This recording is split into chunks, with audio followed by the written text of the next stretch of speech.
So often the most painful things are the most important, most valuable.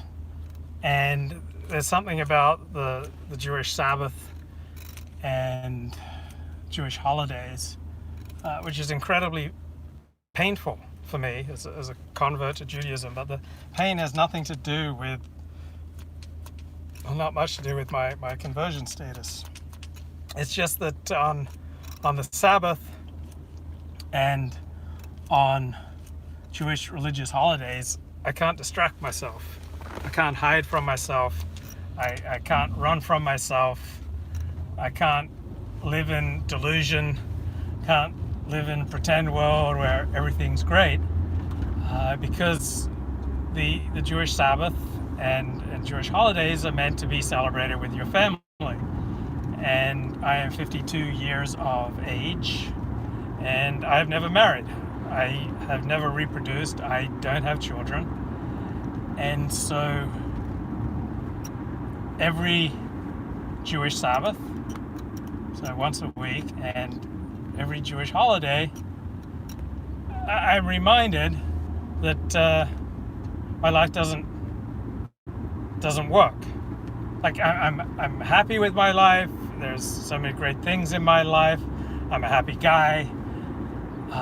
But in the final analysis, my life doesn't work in that one key area. And I'll give you an analogy. I remember having to move a few years ago, and it was incredibly painful. It was like very stressful, painful, kind of humbling, humiliating. And why? Because I was very short on money, and I had to confront my position in life. I had to confront what I was able to afford and not afford, and I also had to ask for help from friends for having a place to stay for a couple of weeks in between leaving my old place, coming into my new place. And so it was also painful because it was forcing me to face up to my position in life. When I was in the same apartment year after year after year, it was much easier to live in delusion that everything's fine, that I'm going to hit a big any day now. All the delusions that human beings are prey to, and I was living in delusions. And it's funny, I was just running out to my car, and I was like running through fresh red paint. And I was on top of stairs. So I mean, I could have died. Like if it had been any different, I could have like fallen down, straight on my head, a flight or two up, and luckily I was able to grab onto something.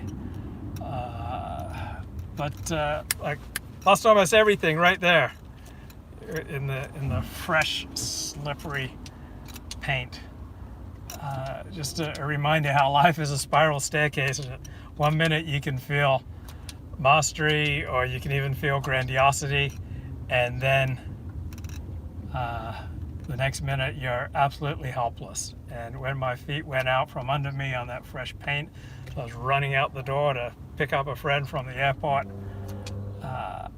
and I was just like hanging onto this balustrade for my life. But you get these shocks to the system that kind of remind you how vulnerable you are, and remind you what your limits are, and remind you where your life doesn't quite work, and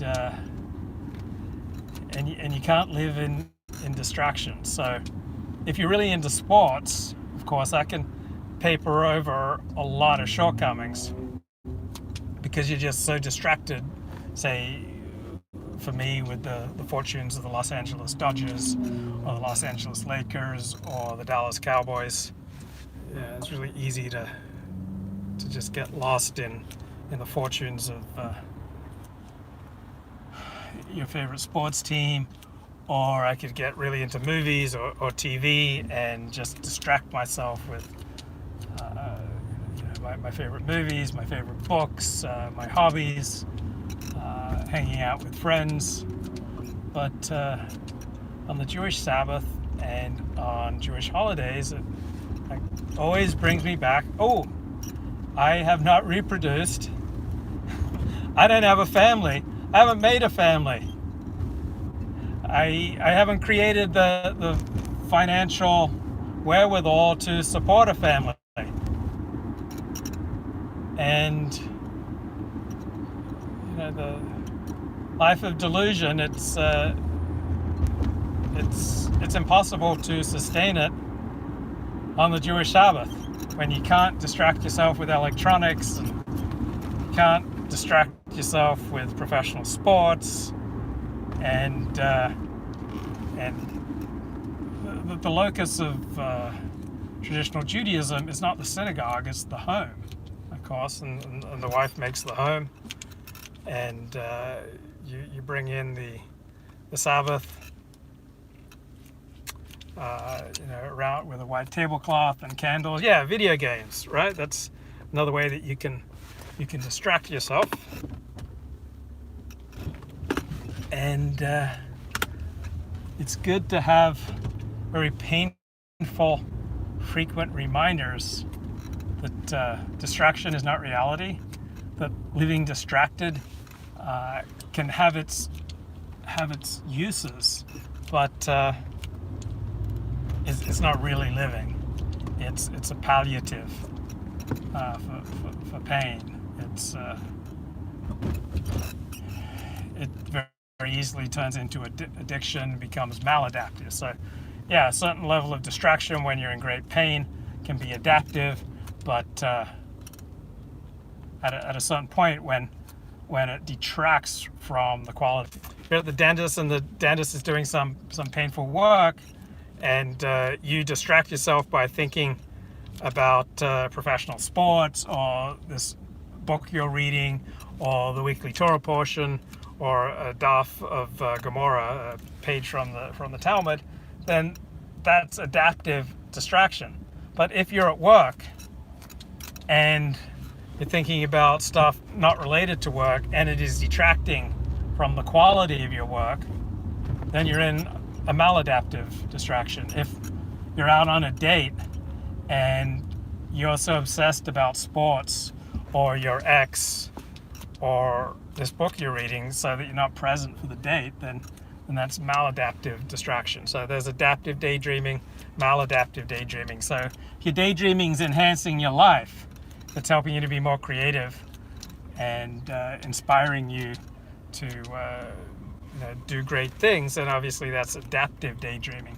But if your daydreaming is distracting you from necessary tasks, it is impinging on the quality of your relationships, the quality of your work, even the quality of your hobbies and the quality of your life, then that's maladaptive daydreaming, maladaptive distraction. So once a week, my life just kind of comes to a halt for the Jewish Sabbath, and no more distractions. I just have to face myself for where I am in life,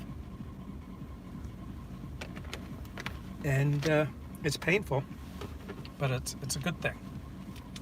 And then Jewish holidays can last for, it can be 2 Jewish holy days on top of a Sabbath, so you can have 3 Jewish holy days in a row where you can't start an electrical current, you can't use a computer or watch TV, and you can't distract yourself with electronic games and stuff like that.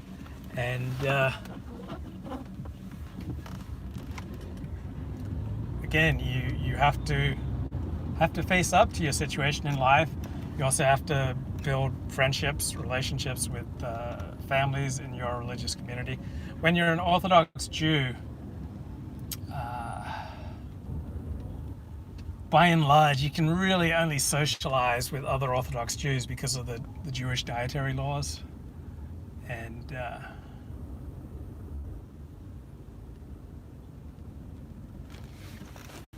so those those kind of, in many ways, they shrink your life. So the way to handle that in an adaptive way is to increase the intensity and the depth of your in-group relationships. So if you can't spread your social net as wide because you're an observant Jew, then the way you deal with that is by increasing the intensity and the depth of your relationships. David says, I'm more resigned to my fate. And, okay, I'm not. I'm not resigned. I want more. Like I do take the attitude I share with David. Okay, God has put me here for a reason and a purpose to be of service to other people, to do good. And there's still so much to live for, even if I'm not married, even if I don't have children, even if I have not fulfilled those fundamental mitzvahs.